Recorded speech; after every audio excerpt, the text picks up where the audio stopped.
Start. Sir, once the very motion which we are discussing today is an economic one, I would confine myself to the economics of it, knowing that economic problems can be solved only by economic solutions and not by political solutions. We are discussing a national issue which is of vital concern to the people. Prices are a national concern, and as legislators, it should be our duty to place the subject above party politics. I believe prices and tempers should not rise simultaneously, at least on the floor of the house. It can happen in the market where prices and tempers rise together, but when tempers cool down, prices do not follow suit. That being the experience of life, let us try to understand the problem rationally, logically, and dispassionately. Let me reiterate today that what we are discussing is the current price situation and not the situation as it prevailed during the previous regime. References to the past are, of course, always necessary in any analysis of the economic forces because economic wisdom is largely retrospective.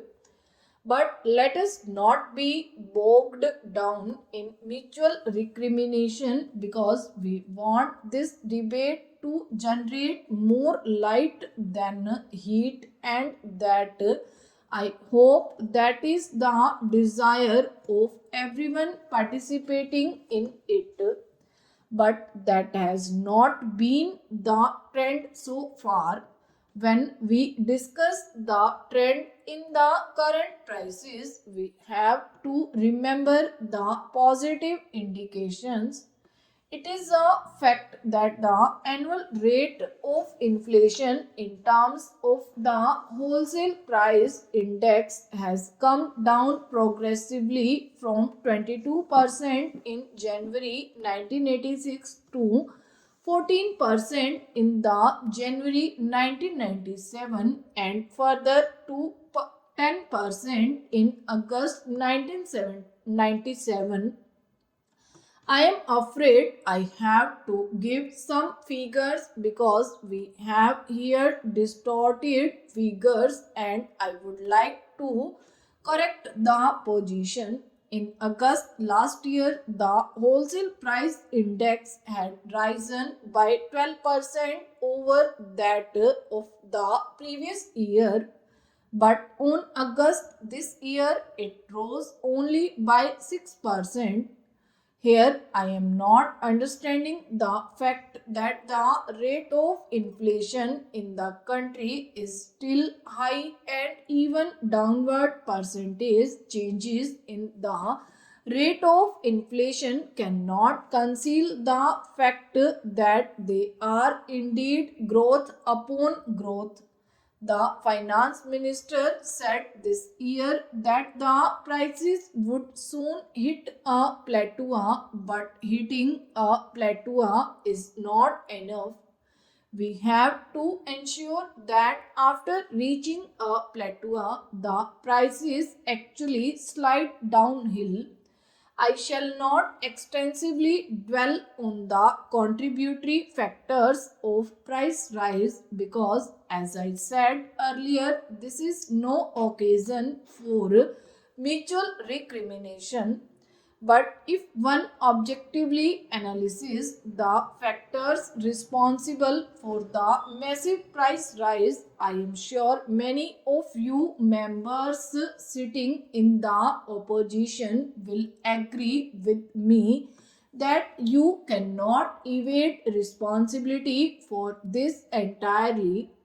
The largest bungling with public finances and the total breakdown in infrastructure has been of the greatest tragedies in our economic life, and the shadow of that is still with us today.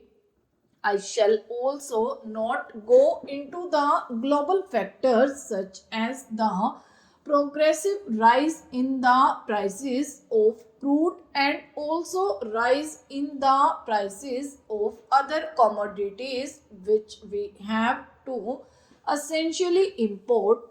These are factors on which we have little control. However, we must consider the relative weightage of these factors on the general price rise.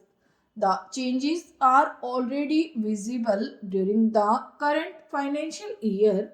For example, the impact the petroleum price rise on the overall price increase this year stands at 18%, which is slightly less than what it was last year. There has been a substantial fall in the contribution of sugar and gur. It was just about 2% this year in contrast to as high as 39% last year. On the other hand, what has sharply risen is the share of vegetable prices, milk and milk products, fish and meat, cereals, pulses, oilseeds and edible oils.